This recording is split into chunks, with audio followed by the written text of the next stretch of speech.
back in the fire. Adrenaline is overloading, hit the mat like a fighter. They never let up, never throwing, giving to their desires. No, they keep working on their focus. Thursday evening live, June 20th, 2024. This is your source for combat sports. As always, this is Keep It in the Ring, and I'm Rich Mancuso. Welcome in, everyone, live to my YouTube channel. Please like, comment, and subscribe. Jabronis United as well. They're carrying our weekly adventure here of Keep It in the Ring. Facebook also. And I want you to also like, comment, and subscribe on all of them, including most of them. My YouTube channel, Rich Mancuso and Jabronis United. It's Keep It in the Ring. On the social media front, don't forget X, formerly Twitter, Ring786, where you get me, and Facebook.com, Rich Mancuso, among my social media outlets. Scroll at the bottom of the screen throughout the next hour or so, and I'll get back to you. I try to each and every one of you throughout the course of the week. And also take note of the boxing schedule coming up. We are in that fight boxing season, as I call it. Some significant fights are coming up in the next few weeks leading into the summer month of July, which will be here. It is scorching hot in New York City today where I am, and many of you are also feeling the effect around the nation. But Keep It in the Ring is always hot, and we're going to get to it right away because we had breaking news earlier today. Mike Coppinger broke it along with Dan Raphael, my two esteemed colleagues in the boxing front. We knew it was coming, but I didn't know it was going to come today.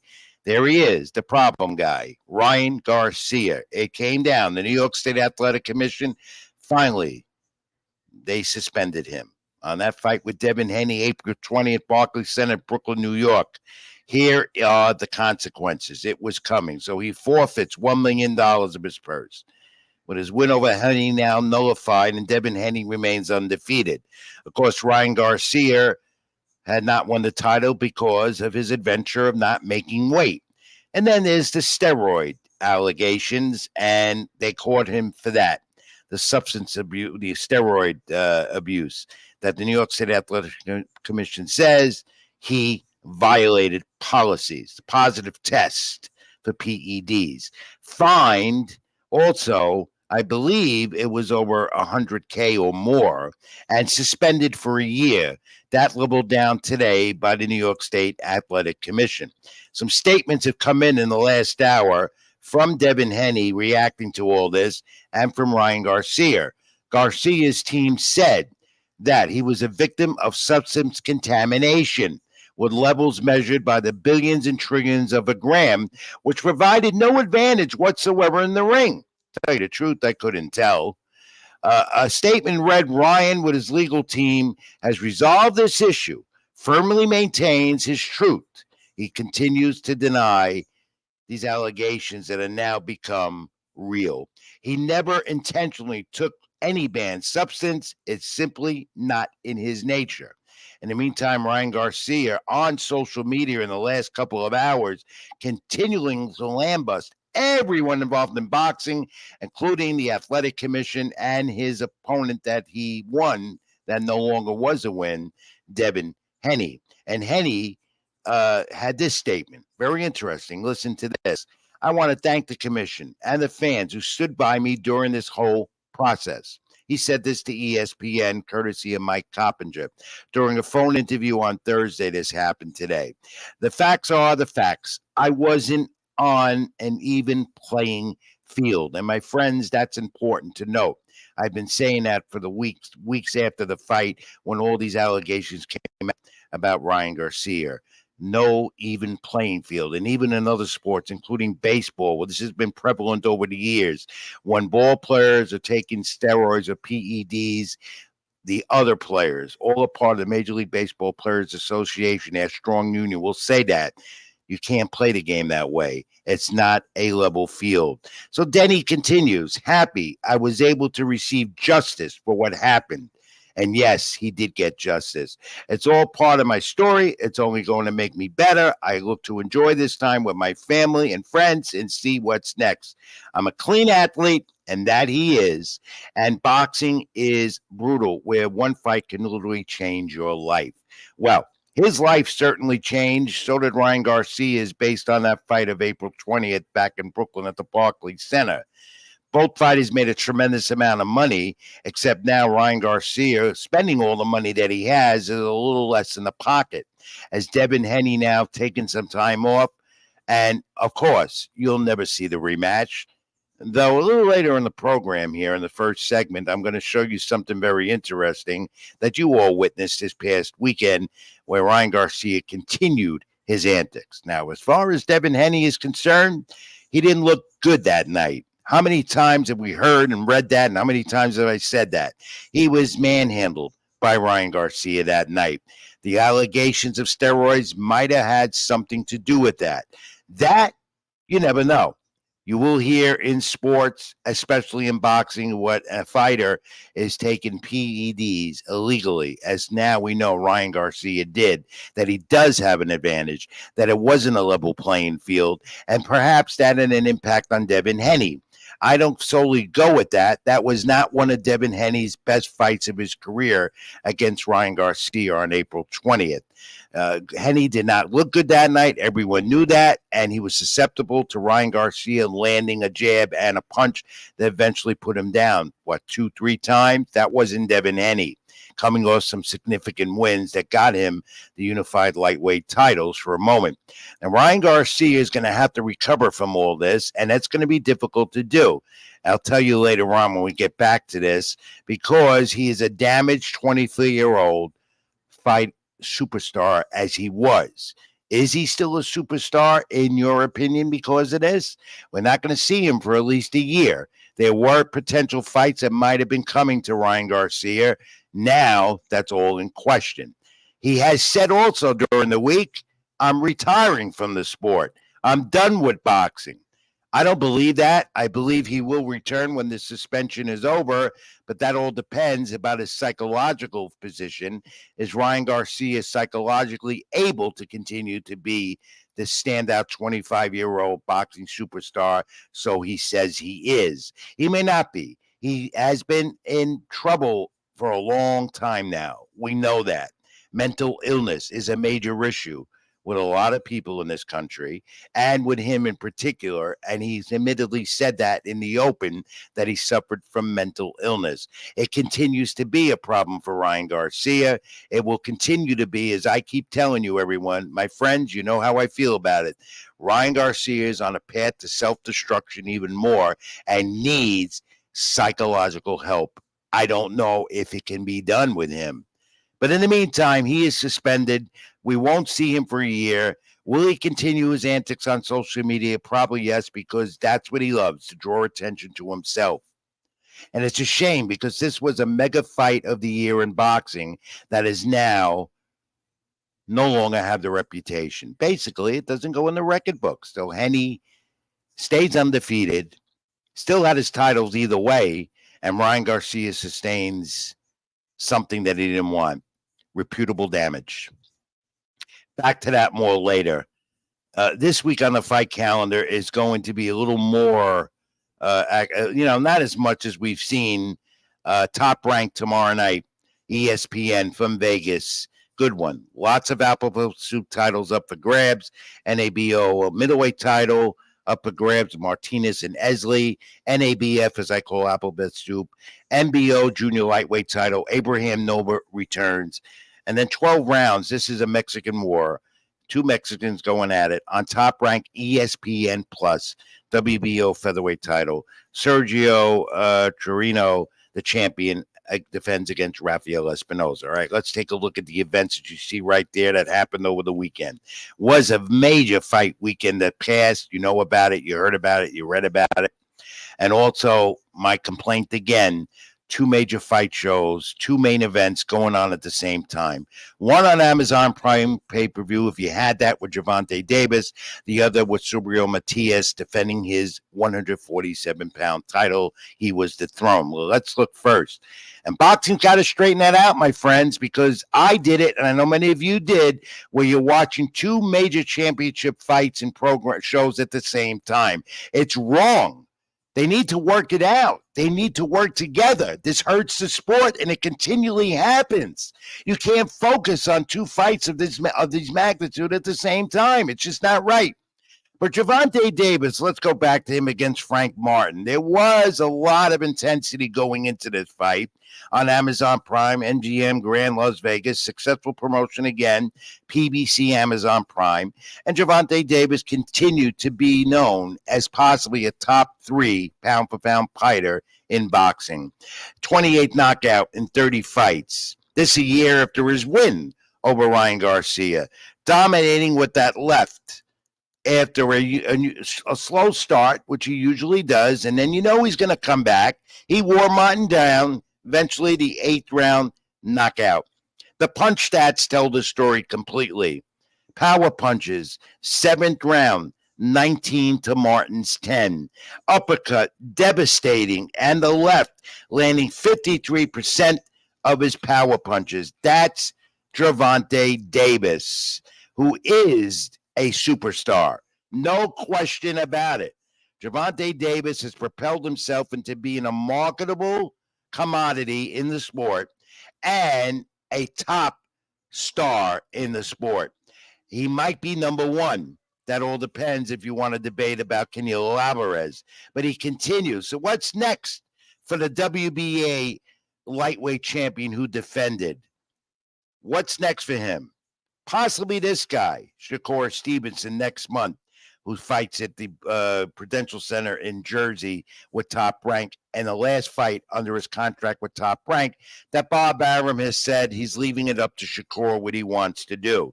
He has plans for Shakur if he wants to stay with Top Rank, which would be the right new move. He is a Top Rank homegrown product and one of the top 10 in the sport. Top Rank, again, looking at his last fight in Newark, New Jersey, his defense has his KO ratio has always been below Gervonta Davis if they did get it together. And marvelously would be a great fight for the sport. Mega fight if you want to look at it. Would it be a 135? Would it be a 140? 10 KOs in 21 fights for Shakur Stevenson. His last fought against Los Santos. That was a dud. Everyone saw that Shakur Stevenson had the most boring, dullest fight of his young career. Or will he face this guy, the former unified lightweight champion Vasily Lomachenko? That would be an interesting encounter if Gervonta Davis wants to take a fight like that. The both of them would make a lot of money. Lomachenko getting up there in his age and his career, however, still has the tools to be that guy that could give Gervonta Davis the fight of his life. And it would be good because you know how Gervonta can punch, and Gervonta has a devastating left and a hook, and Lomachenko could also play with you a little bit before going for the kill. So that might happen. All right. Regardless, Gervonta Davis is in position, and the PBC is happy to have him.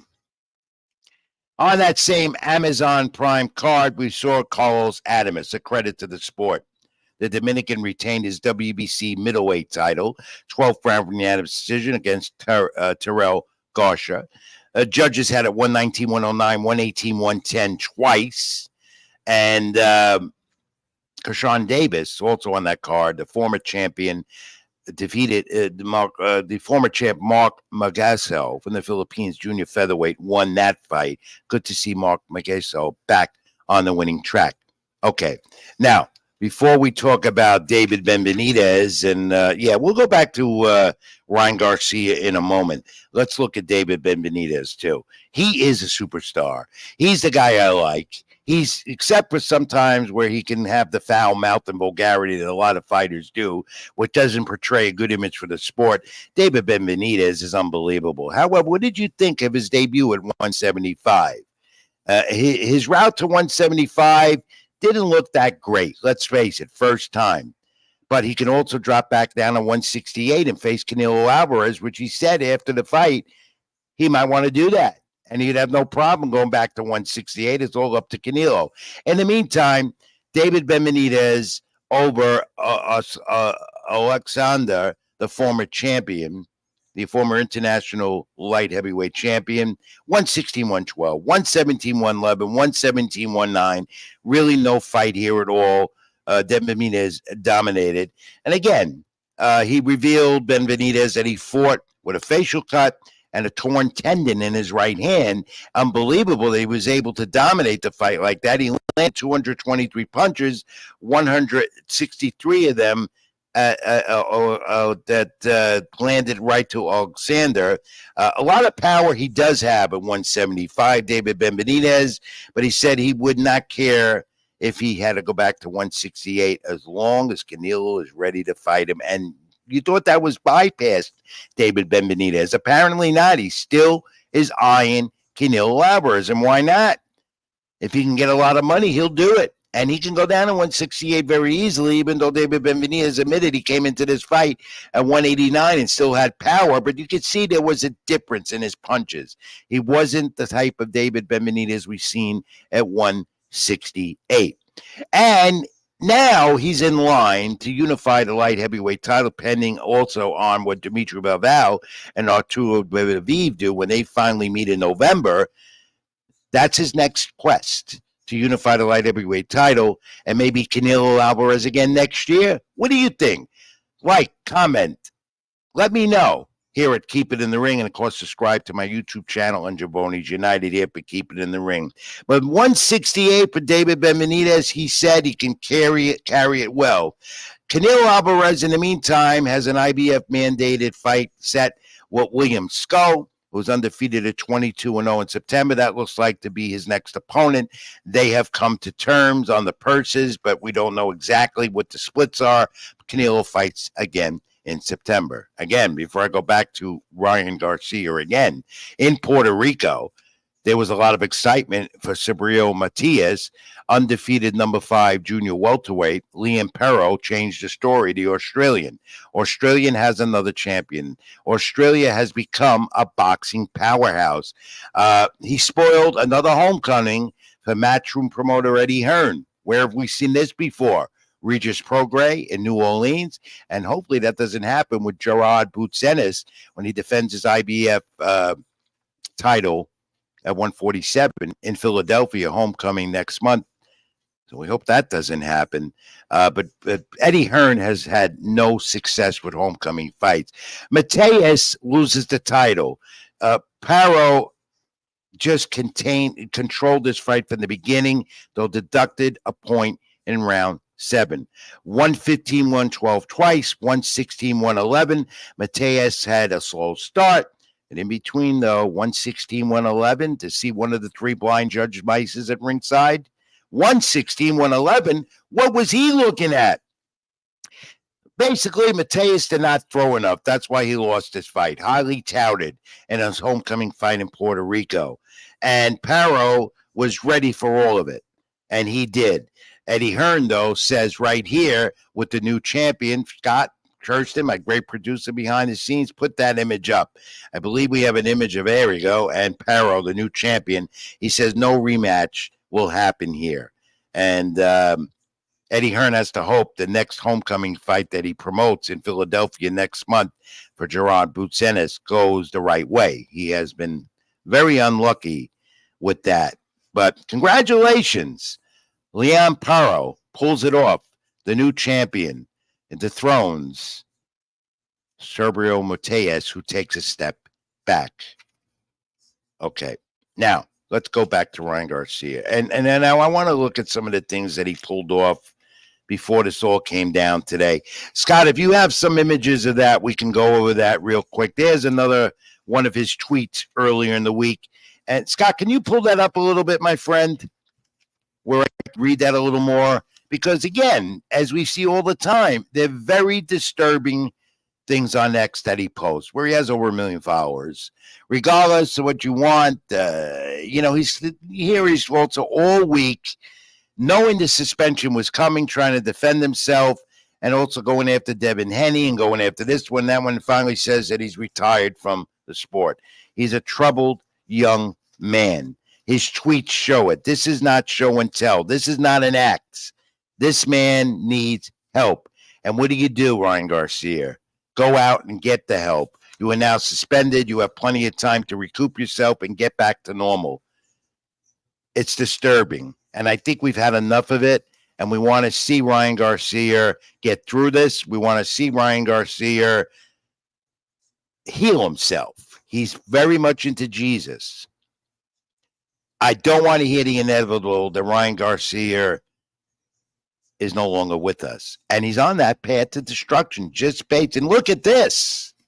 Did you see this at the end of Gervonta Davis's win, where Ryan Garcia had a T-shirt specifically made for Gervonta and showing it off that it's time for the rematch? And the two of them look like the best of friends. And yeah, they've been talking since Gervonta's win over Ryan Garcia last year or 2 years ago. But that T-shirt drew a lot of attention. And Gervonta just laughed at it and said, that's Ryan Garcia being Ryan, and chuckled about it in his post-fight press conference. But there again, Ryan Garcia at a major title fight against one of his adversaries has to be the center of attention.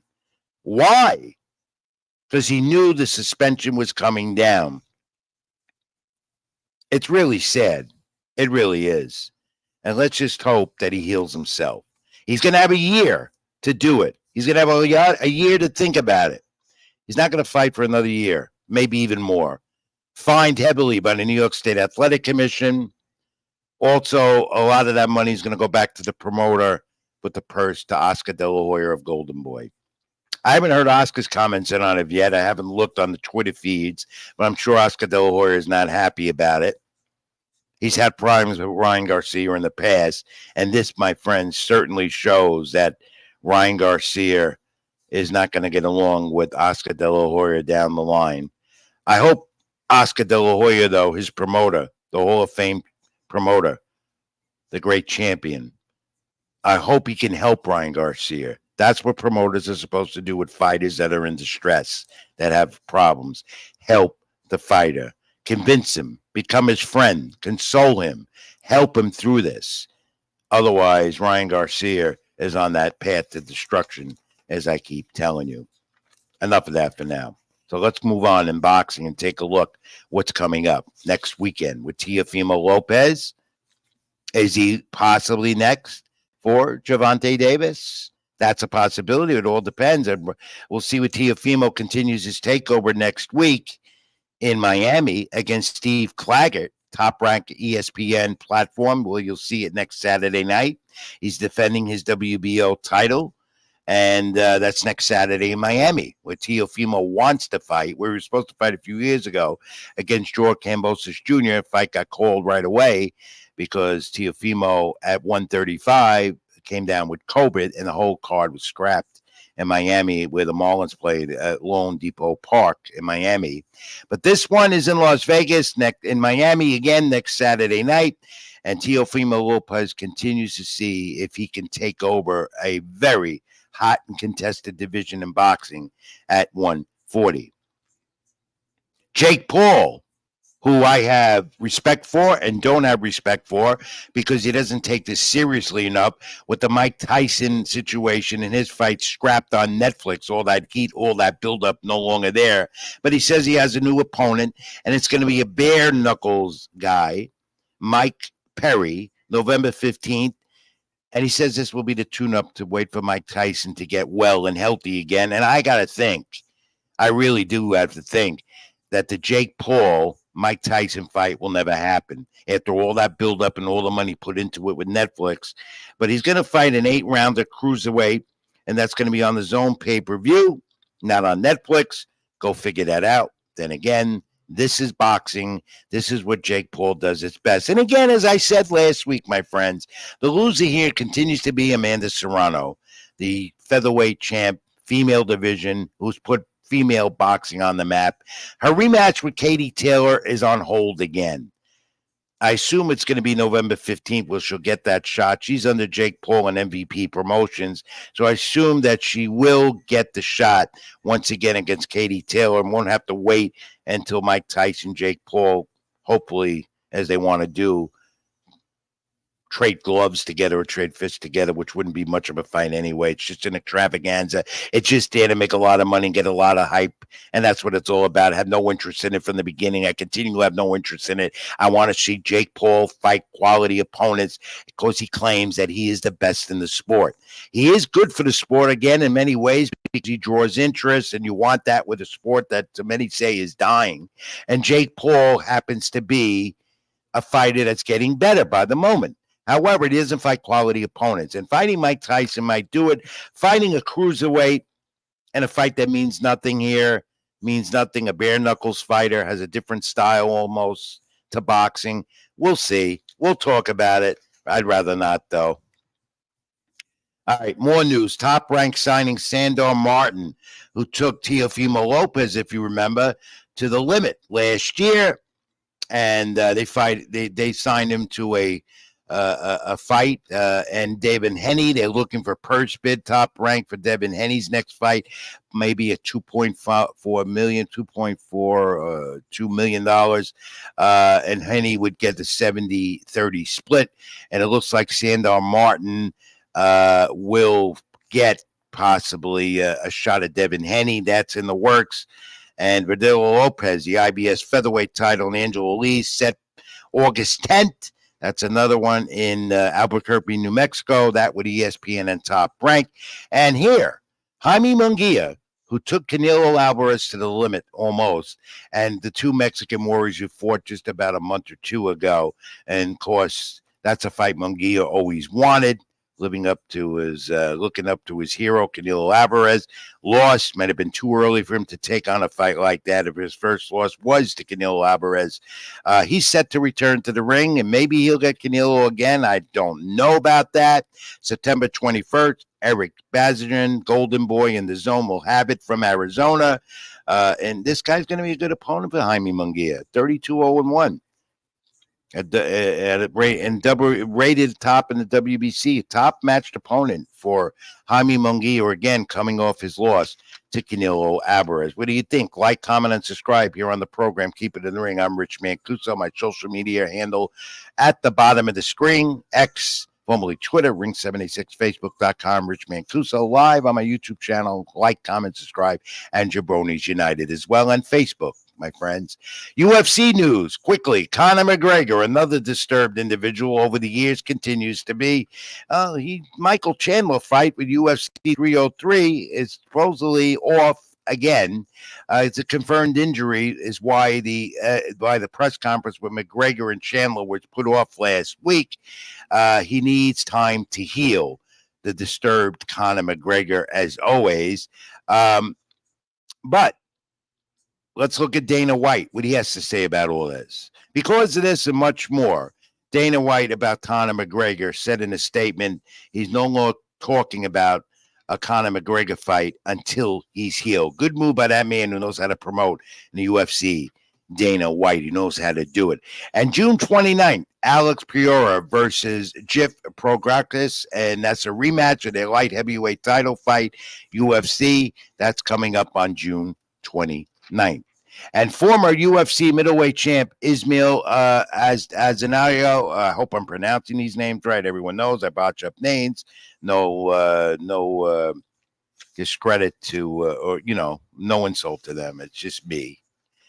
The current champ fighting Drisses Duplessis, UFC 205, August 17th, and Perth, Australia, which has become another great fight capital, along with Saudi Arabia, where the kings and princes hold reign. And he hasn't fought since he dropped the title in an upset to Senor in the last fight. So a lot of UFC news. It's their season as well, as we await the return of Conor McGregor, if and when. All right, folks, we're coming to the bottom of the hour. We're going to continue to keep it in the ring. But before I do that and cue in who our guest will be after the break, there's going to be a pro wrestling segment coming up that you're going to like. I have the fact of the week. Scott put it up. It's not fact of the week until we do fact of the week. It's a boxing fact. And Scott, if you want to take a crack at it, or any of you, please join in. A hustler with a PhD. Who is the boxing promoter that is known for that tag on him. A hustler with a PhD. Scott, can you think about it? Scott Churston, my great producer. Put me on the spot here, I would imagine. The only one I can think. A hustler with a PhD. Just think of boxing promoters. Oh, probably the king of all boxing promoters. You got it. Yeah. Very good, Scott. Unfortunately, I don't have nothing to give you for getting it, but you did. Remember, this Pride is the fact. Pride will suffice. Not Twitter. Okay, but I'll have to pay you a little more for doing what you do for me every week because you got it. Don King defines that promoter. A hustler with a PhD, and he continues to promote at 92 years of age. Adrian Broner last week. Okay. Keep It in the Ring continues. When we come back from this brief time out here on Jabronis United, my YouTube channel, Rich Mancuso, where I want you to like, comment, and subscribe. I'll keep telling you that. There's a guy named Trash out there, a pro wrestler, young pro wrestler making some noise. I'm going to talk to Trash and find out why. Back in a moment. I'm Rich Mancuso. Stay with us. This is Keep It in the Ring. And always stoking the fire. Adrenaline is overloading. Hit the mat like a fighter. They never let up, never throwing, giving to their desires. No, they keep working on their focus.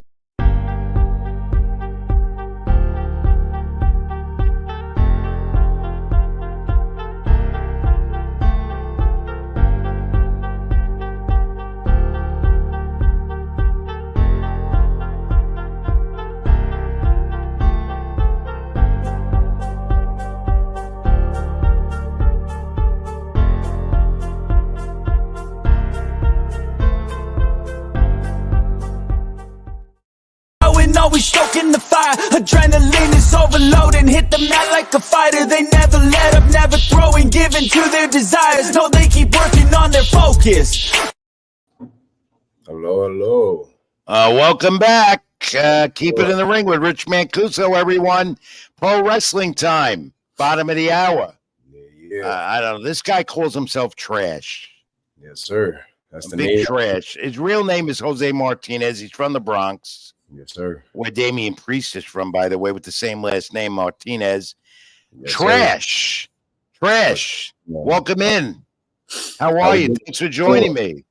Thank you for having me. Talking Trash with Joe Trash. Where Yes, did you sir. get that name from?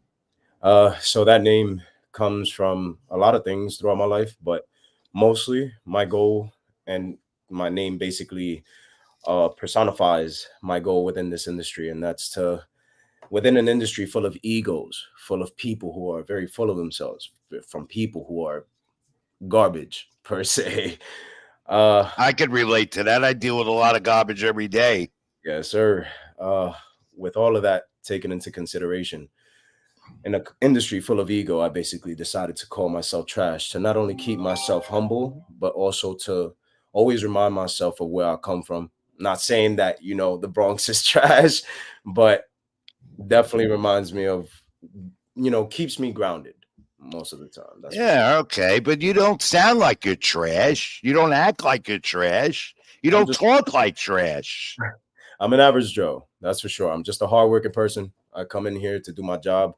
Most of the fans can relate with that. We all got 9 to 5s. We all just got bills to pay and stuff. So for sure, that's all I am. Just a humble dude from the All right, let's look at the Trash.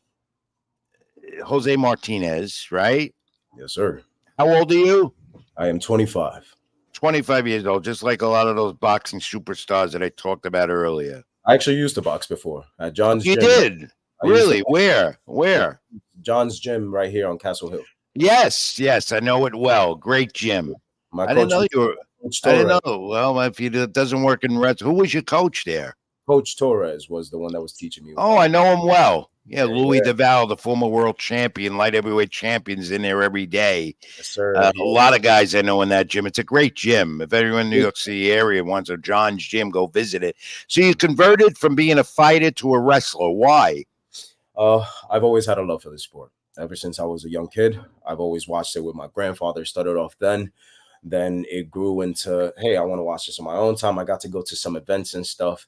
I even got to meet Boogeyman at an event, and I actually got to eat a worm with him, which I think kind of that worm is what's stuck inside of here and made me call myself Trash. I've always ran away from him when I've met him. That's interesting. So that's how you got started. You met him. You always liked wrestling, so you converted, and now we got to know. We're looking at some brief images of you. You've got a great Facebook page where you promote yourself often, which is great. And you could do that again later with us. And you have that vest in the back, trash. I love it. And I've seen some of your videos. Unfortunately, we haven't been able to load them the way we wanted to. Well, you do some great promos in the back, and you're going after your opponents. So first off, who is your main promoter? You're on the little small independent scene, Yes, sir. which is a mainstay of pro wrestling. Without the indies, a lot of guys go nowhere. And they still exist heavily all around the country and around the world. And you're very involved with a very small one at a pro wrestling school in the Bronx. Tell us about it. Okay, so this is actually where I got my humble beginnings, per se. It's World Wrestling Extreme. It's a school in Hoffman Street in the Bronx.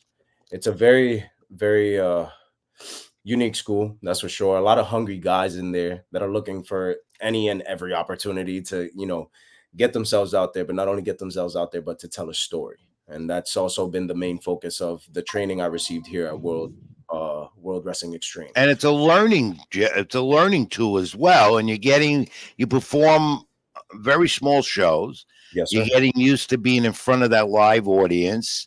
Yes, sir. And they do shows right at their small facility in the Little Italy part of the Bronx where I'm from. Yes, I've been there. It's an exciting little place. Yes, and also you do shows other places as well.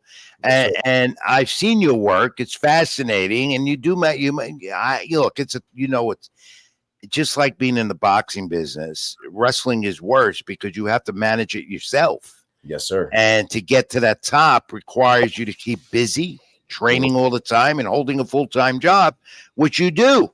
Yes, sir.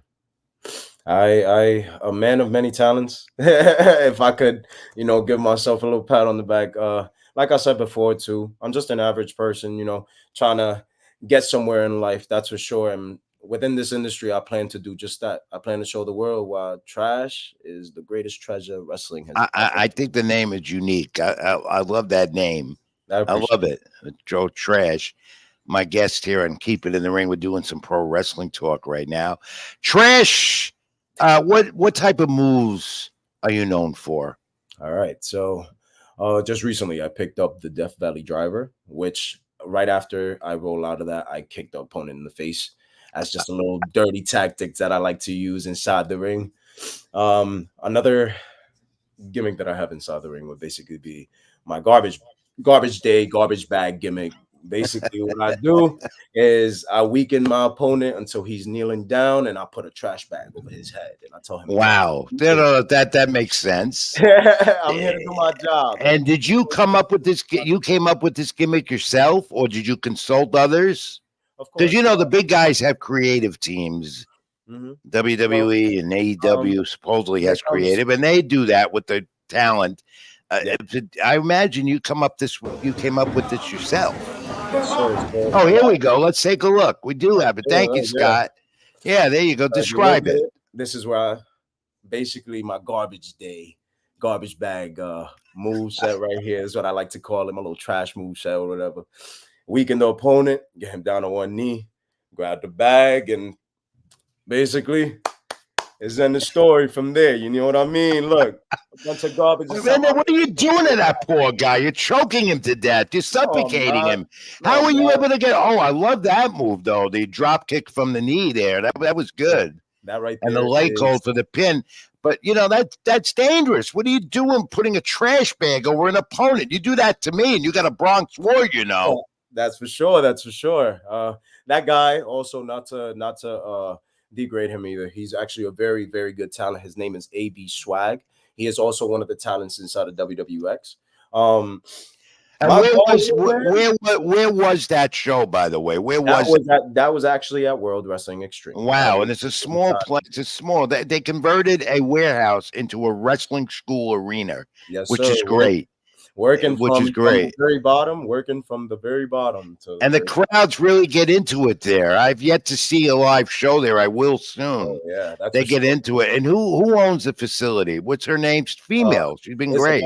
Isabella Melendez is the owner Yeah. of the business. She works alongside a team of her own to put this whole promotion together. They've put the shows that they've had so far. They bring all the talent that we've had so far. We've had people such as Anastasia Morningstar, which is my trainer. We've had people such as Joe Smooth, which is Booker T's son. Dude is beast, that's for sure. But a lot of things I've learned from all of these people, a lot of things that I've learned from my time within WWX. I've gotten to meet and go places that I never thought I would go. As you would, as a young guy experiencing the business, and wrestling does take you on the road a lot. Yes, sir, that's for sure. And people definitely snap their necks a little when they hear trash as a Yeah. person. Yeah, but again, you don't remind me of a trash person. Yes, You sir. don't remind me, but that's part of the gimmick. You're a nice guy. Yes, But sir. pro wrestling runs through the storyline and the gimmicks, and I think you have a very good one. How soon do you think you could make it to where you want to be? You're still young, 25. You're still learning. You said that to me. And let's face it, a lot of pro wrestling superstars don't really get to their prime until their mid 30s, late 30s, early 40s. Is it going to take you that long? Hopefully not. Hopefully I'm able to still tell a story within the ring with all my teeth too. I'll be honest with you, man. The way I see it, my ambition, my drive, I always say wrestling or death. That's the conviction I bring into this industry. I'm definitely trying to make it there before 30. But even then, I will still keep pushing. And hopefully that's exactly what gets them to put their eyes on me. How did your family feel about all this? If you want to hear a funny story, actually, Sure, my grandmother does not approve. Mm. She does not approve. She always says it's nice to tell people that my grandson is a fighter. The only thing is when they ask me for the name.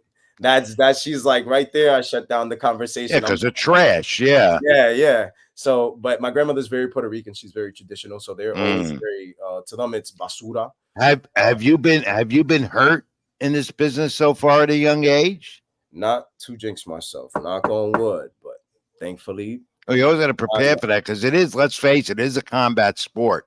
It goes into that category. Pro wrestling, I've been around it for years. Yes, sir. I've seen guys get hurt. I got hurt when I was a part of the storyline. Everyone knows that King Kong Bundy, the late King Kong Bundy, splashed me once. Yes, the Iron Sheik, the late Iron Sheik, Kaz Bazari, put me in the camel clutch. And I'm still feeling the effects of that stuff. I can imagine. Now I can imagine me. How about you? When it comes down to it, just like in boxing, just like in every single sport that's out there, practice makes perfect. And within this sport, practice is what's gonna either make you or break you. I like to pride myself in being a hardworking person, a workhorse, if you will. No matter if I'm inside the ring or outside the ring, I always like to handle business. And so you're ready to take it to the next level. And one of our great viewers of this program every week, Scott Churston, my great producer behind the scenes, and I are very involved with Jason Knight in ACW. I know he's watching. I know he's listening. And maybe, Scott, maybe Trash could be a part of ACW. Scott, come on in a moment. Scott, are you there? You're gonna make me work here, aren't you? Yeah, so we're trying to promote the show, man. Maybe we can get Jason Knight to put him on one of his upcoming shows. We got to work on that. He's a Bronx guy. I got to help him. Fair enough. Yeah, I got to talk to Desiree tomorrow, actually, because okay. But one thing, Scott. I know that he's been saying I'm a very nice person. I am a very humble person, but once you put me in that ring and you ring that bell, I'm a whole different man. You're like, I got to double back a little bit on this just because of the fact, like, I'm a really nice guy, but not in the ring. I'm not. Oh, I don't want to. I don't want to see that bad part of him. I think he's a nice young man. Trash. Jose Martinez from the Bronx, who's an independent wrestling guy, hoping to be a superstar one day. Not hoping. You will. Well, we're going to be rooting for you, and we're going to talk to Jason Knight, ACW, to get you on. What's coming up for you? What do you got next? Okay, so this Sunday, I'm actually having a live show at the Lone Eagle Brewery in New Jersey. I'm performing for prime time. Why do you guys promote when I'm always busy? I have a Yankee game to do Sunday. Hey, look, it's if you have a little free time and if you want to crack open a cold one, you know what I'm saying? You come down to the show, come down to the brewery. I can't. I'm doing a Yankee game. Maybe the next. You got anything else after that? Yes, sir. For June 12th and June 13th, I'm actually wrestling for Titan Pro Wrestling and Chosen Pro Wrestling. Where is that? That's going to take place. You mean July 12th and 13th? July, sorry, yes. And where is that going to be, Trash? That is going to be at a state fair. Let me give you this address right now. While I do the address, yes, sir. I would like to say there's also coming up July 27th and July 21st. I'm going to be performing at IWA, Intense Wrestling Alliance. That's also where is that?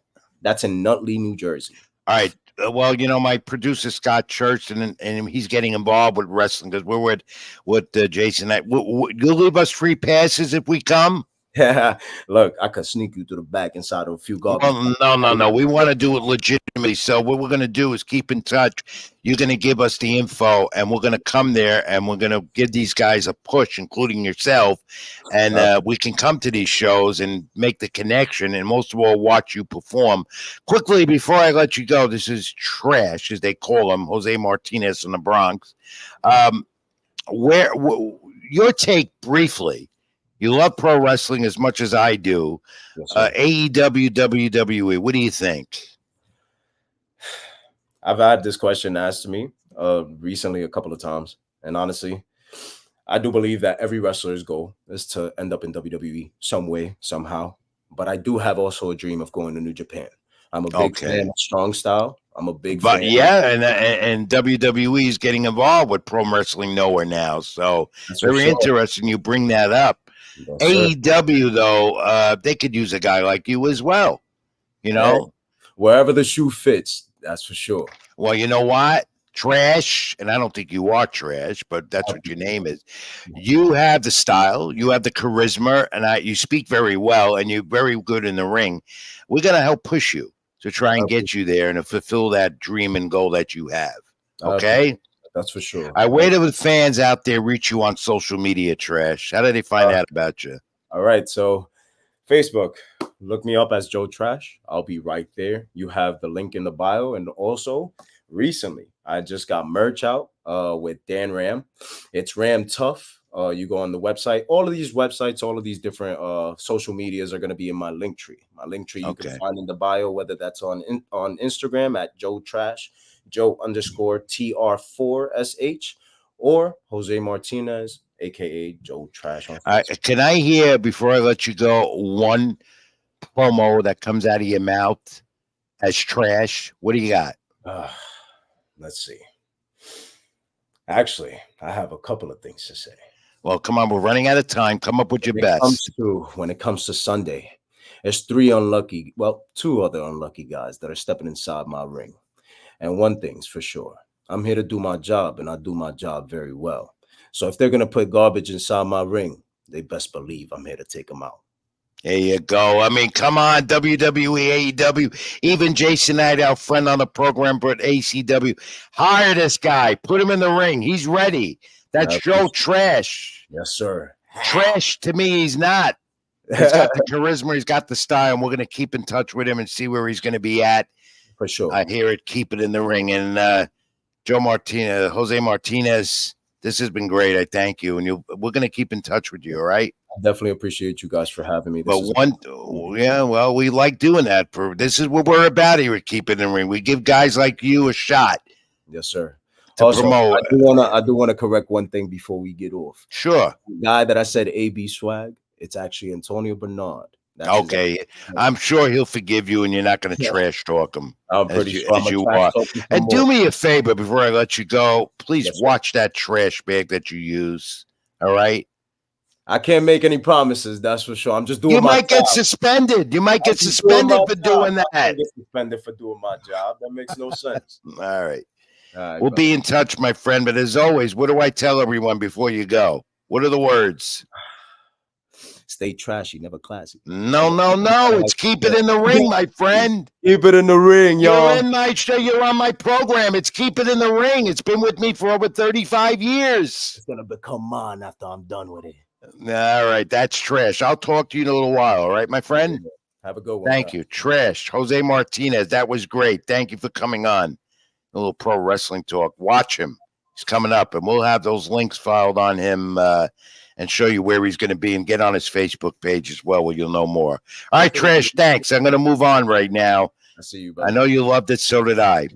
All right, Keep It in the Ring continues. We're going to talk the pro wrestling gossip right now. What do you think of Clash at the Castle? I thought in Scotland, of course, Drew McIntyre getting screwed again. Then he says now he quits. He didn't quit. It's part of the storyline. Drew McIntyre, CM Punk's going to come up. We all know that. And then the return of Seth Rollins on Monday Night Raw. Seth Rollins and Damian Priest for that world title. Rollins back clear health and looking to regain that title from Damian Priest. And there's a lot of talk that Priest is about done soon with Judgment Day. That's a good guy from the Bronx as well, Damian Priest. But to see Seth Rollins back with a new look on Monday Night Raw, as of course Damian Priest retained, and Drew McIntyre says he got screwed again and walked away. So a lot going on before they get ready for Money in the Bank, where a lot of guys are qualifying for their next PLE event leading up to SummerSlam. Which is going to be big with WWE and the new tag team champions in the female division. This got me by surprise, but I can understand it. In Scotland, Dawn and Alba. Here we have a photo of them with Triple H. I'll put that up, Scott. And they dethroned Cargill and Bianca Belair. That was a surprise. I didn't expect that coming. And I expect Cardell and Belair to have their rematch eventually, but we didn't get it right away. On Monday Night Raw. What could be happening here is someone there, maybe Cardell is hurt. I've heard rumors of that. I've also heard that this might be the beginning of a storyline where finally Jay Cardell and Bianca Belair get into a feud. They do want to wrestle each other, and now that they don't have the tag straps as the tag team champions, the female division, and maybe that's what they're headed to. But I was surprised that Dawn and Alba, over all the others in WWE female division, were able to get those titles so soon. But then again, they were in their hometown of Scotland. So congratulations to them. There they are with Triple H. And what did you think of Uncle Howdy's return and the Wyatt Six? Massacre on Monday Night Raw that's going to continue. Looking forward to SmackDown tomorrow night on Fox and see where that goes. And I was really, really impressed about the supernatural effect and how they did this, and how the Super Six are being revealed. The last one reportedly is going to be Alexa Bliss. We see Eric Rowan in there, and we see Loomis in there, and Nikki Cross, his sister Abigail.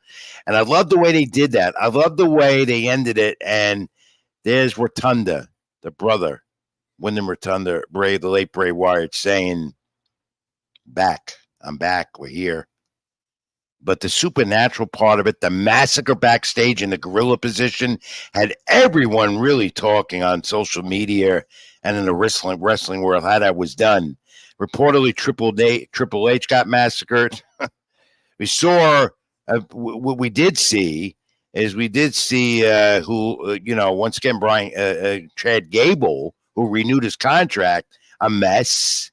And Chad Gable probably going to be with Uncle Howdy. They're probably going to go into some. Uncle Howdy's out for revenge. This is mystifying, supernatural stuff with WWE. And it was fantastically done, and it will continue in the weeks to come as the Super Six are more revealed now with Uncle Howdy's return with a really scary-looking figure. Well done. A concept developed by the late Bray Wyatt that he wanted to do, and it's living in his memory. So great job by that with WWE and Uncle Howdy. And yeah, it looks like Cody Rhodes will get into a feud now with Solo Sikoa. We saw that at the end of Clash in the Castle. I thought it was a good show, only 5 matches, good enough for the people, for you fans on the PLE on Peacock as they get ready for Money in the Bank. And as far as AEW, Forbidden Door coming up next week, UAB Arena in New York, in the Long Island, Nassau County area. a home for AEW events. Well, all I could say is this. You're going to see Christian again as he's trying to be the father figure again. But most of all, what you're going to see here, and Edge is out of action. Too bad he sustained the injury to his leg that required surgery. He's going to be out a while because he had been on a hot ride with AEW. Swerve Strickland, the champion, that becomes interesting where he goes. Swerve Strickland and Will Ospreay. That is going to be, they're supposedly friends, but friends no more. Going to be a good main event for the AEW title at Forbidden Door next Saturday night or next Sunday night on AEW on pay-per-view.com and other outlets. We'll talk more about that next week. So a lot going on in pro wrestling as always. And again, thank you to the guy they call Trash. One brief timeout left, and then we'll wrap it up with the nostalgia that I do every week and talk about next week's surprise guest who, not surprise, I've booked him, hoping keeps the commitment, a former world champion becoming on the program. This is Keep It in the Ring. I'm Rich Mancuso. Stay with us. Back in a moment.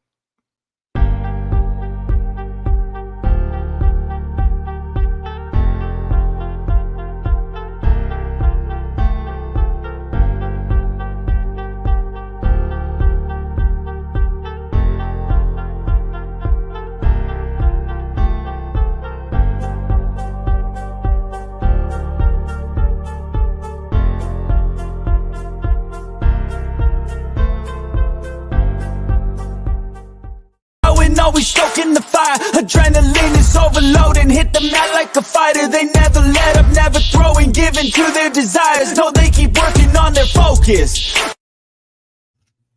All right, final part of Keep It in the Ring this Thursday night, June 20th already? It's unbelievable how June is flying. We're in summer. It's hot and heavy as it is in New York City. Hope you've enjoyed Keeping in the Ring this week with the boxing, the wrestling, the UFC, and so forth. But we got to take a look at nostalgia, as I do every week, because you like it and I love it as well, going back in the past. Let's take a look. June 20th, 1980. Duran, No Mas, Sugar Ray Leonard. This was great. You remember that? You can remember it well. June 20th, 1980. And December 22nd, here we go back in the past, 1938.